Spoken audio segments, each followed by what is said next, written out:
TF1 poursuit la diffusion de comédies françaises pour sa case du jeudi soir.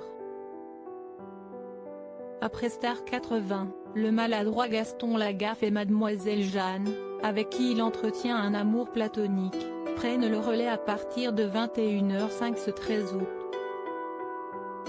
L'entreprise aux Petites Coïnes accueille un nouveau stagiaire, un certain Gaston Lagaffe, jamais à court d'imagination et dont les inventions ont un impact conséquent pour son entourage.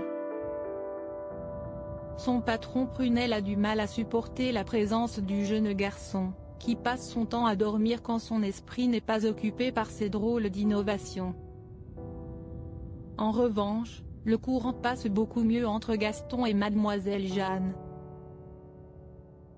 Mais le stage est vite menacé par un homme d'affaires, Monsieur de Mesmaeker, décidé à racheter aux Petites Coïnes. Un casting endormi mais réussi du côté du casting, Pierre-François Martin Laval occupe le rôle de Prunel tout en étant à la réalisation. Jérôme Commandeur joue l'homme d'affaires mal intentionné tandis que Mademoiselle Jeanne est campée par Alison Wiley. Le héros éponyme, lui, vit sous les traits de Théo Fernandez.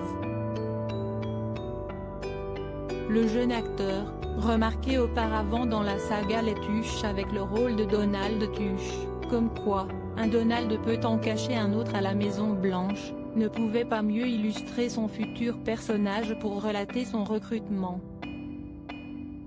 En effet, le réalisateur a remarqué Théo Fernandez lorsque celui-ci a pris une sieste de 3 heures dans les locaux du GC entre deux siestes. J'ai été époustouflé par cette audace, a alors reconnu Pierre-François Martin Laval, pourtant peu convaincu par les premiers essais vidéo. J'ai demandé à le rencontrer et quand la porte s'est ouverte, j'ai su que c'était lui, a conclu le réalisateur. Kid Adams, d'allié à rival de TF1, la comédie française n'a pas connu un grand succès avec un peu plus de 500 000 entrées.